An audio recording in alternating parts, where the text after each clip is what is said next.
It is our great honor to have Mr. K.S. Wong, Secretary for the Environment, to give us keynote speech today.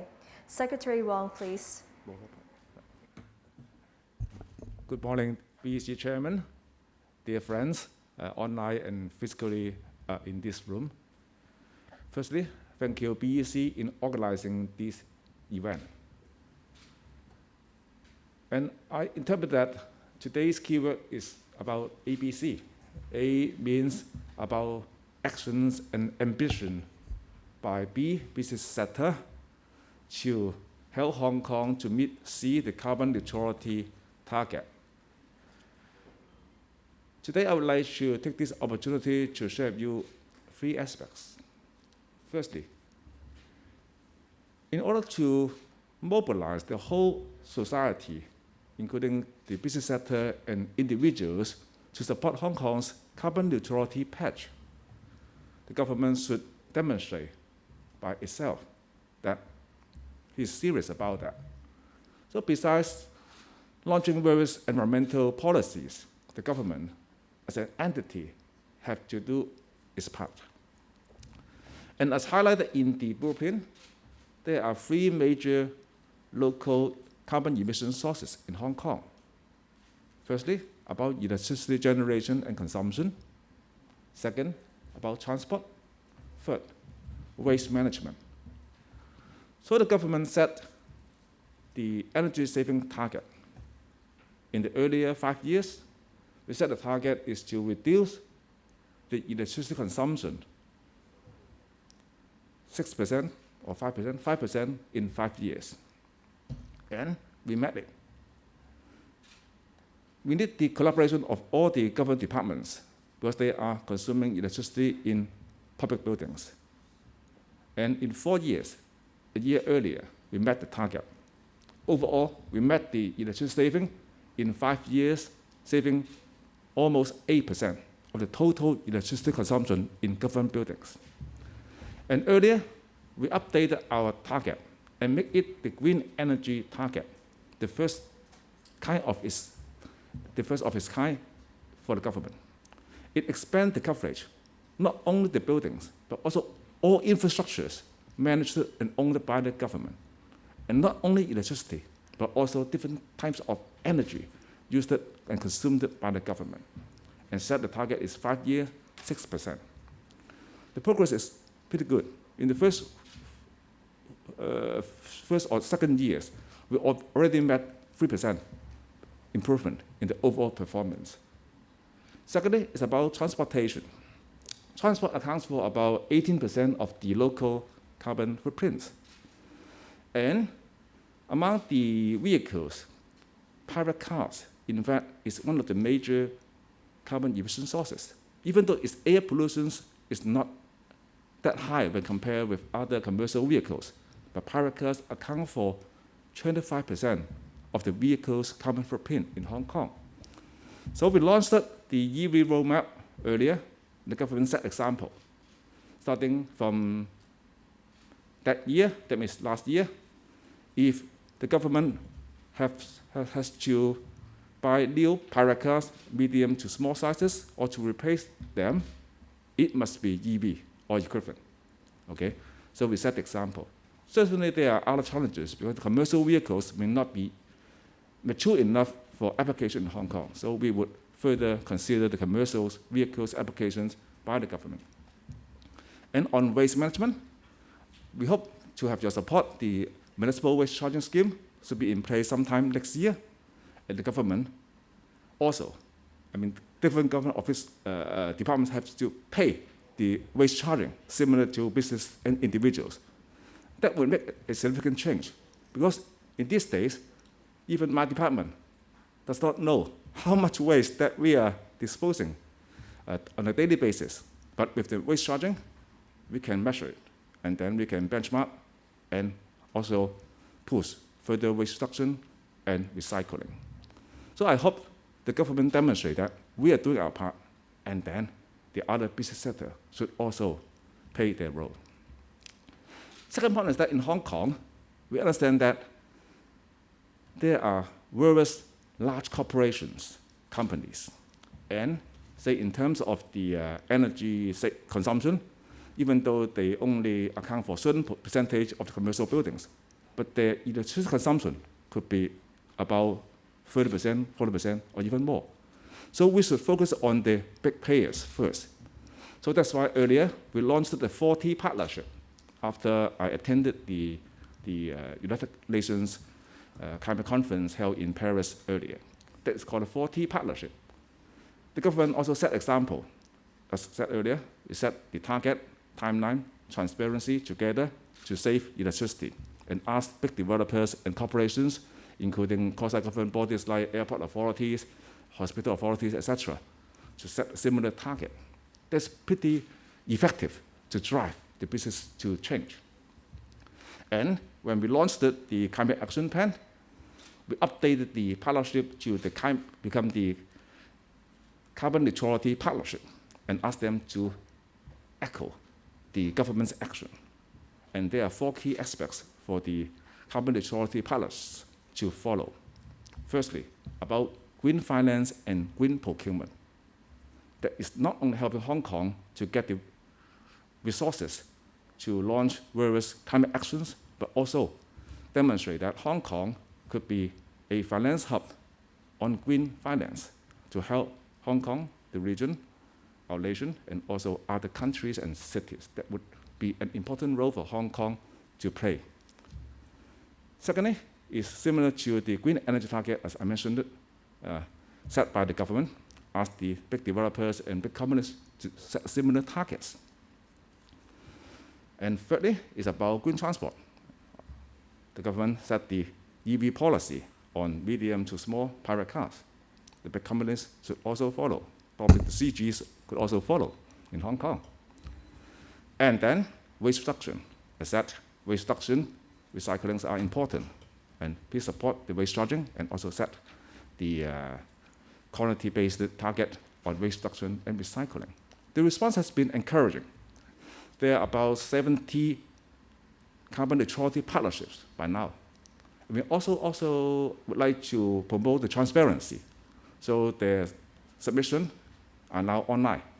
You can read, say, individual companies, what they are doing on green finance, green procurement, energy saving, renewable energy initiative, green transport, and waste reduction, etc.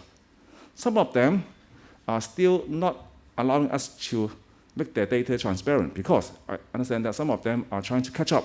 They would like to work with, say, Hong Kong UST and some other research institute to refine and enrich their targets and details before they allow us to make their proposal transparent. That's okay. About half of them agreed to make them transparent. So you can go to our Climate Ready at Hong Kong website to understand what other business sectors are joining our carbon neutrality partnership and sharing their ambition. My final point is about that not only the government, big business sectors, but also all business sectors have to contribute to the climate actions because it's an urgent matter. Hong Kong, other cities, London have to contribute towards the carbon neutrality goal. It's urgent.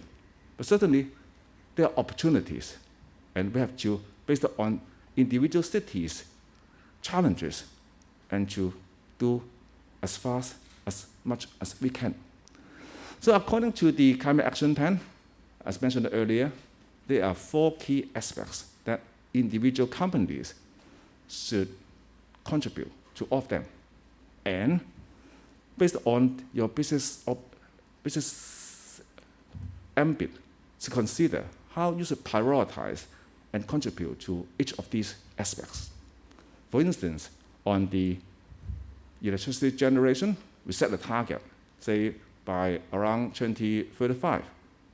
Net zero electricity generation should account for 60 to 70%. So the true power companies are major contributors, and we are moving towards that target. It's challenging, but I think we should, and we have to, and we can meet that. And we also introduced the Fit-in Tariff Scheme, FIT, that individual companies, if you have space, you can join the incentive scheme. It's pretty good. That scheme has been in Hong Kong for about 3 years. Before that scheme, only about 200 private sector joined generate solar energy and feed into the grid. By now, 100 times increase, more than 20,000 applications so far. And the total electricity generation, if they realize that, say, sometime next year, that they can power all homes in the central and western districts. Amazing. Secondly, about energy saving. It's important to set the target and also to save energy. The government set the target is to reduce both commercial and domestic sectors' electricity consumption by a certain percentage by 2035, and also double that in the time after 2035. And individuals should help to save energy, and in particular electricity, because we understand that the price, the tariff, would likely increase in the coming time because we are going to use more clean electricity. But that is tricky. We can see that in European countries and cities in the current days, to balance the stability, safety, affordability, and environmental goal are not easy. Hong Kong so far, so good, okay? But I can share with you that the price, the electricity tariff would likely increase.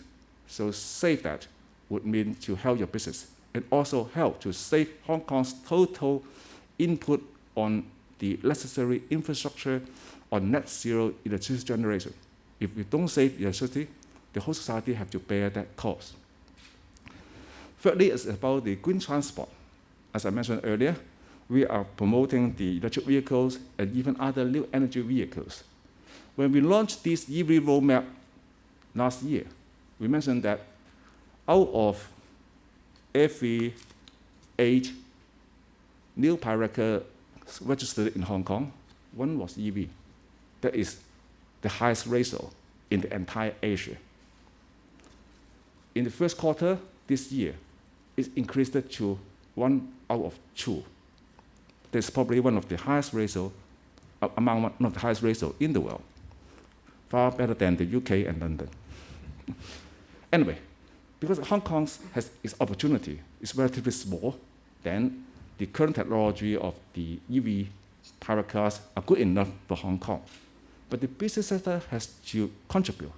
That's why we are asking, say, the big developers, they are managing and owning commercial parking space, that they should support the EV popularization to make their car park EV ready and provide the EV charging facility for those people they can't charge their EV at home or in office space, so that it can further improve the EV popularization. But the real challenge is another aspect about the commercial vehicles. In Hong Kong with double-decker buses, they are not the normal size, but the lengthy one, okay? Longer than those in London, in Beijing, and in mainland cities. It's challenging. And also with minibus, taxi, and other commercial vehicles. For private cars, we have already set the target is by or before 2035, no more conventional private cars to be registered. That target, that day, will be pushed further, probably in the next term, because some other European countries have set more ambitious and aggressive target to phase out the conventional vehicles. So there are challenges and opportunities. But we are going to test out different types of new energy commercial vehicles this year and the coming few years, so that we can enrich the EV roadmap within, say, 3 or 5 years. The good news is that regarding the double-decker franchise buses, the first ever electric double-decker buses have been in Hong Kong. Okay, it's challenging because it has to go uphill, downhill, spend a lot of energy on the space cooling, etc. And it has to carry a lot of passengers in Hong Kong. And then we also try out different technology, hydrogen double-decker bus that will be also coming to Hong Kong within this year. So on commercial transport, we would like to try out different technologies in the context of Hong Kong, and we need collaboration between the government, the business sector, and the public. Finally, about waste reduction. It has been the most challenging policy areas within my 10-year term. Because on all other aspects, the government, the major players can contribute and improve the situation.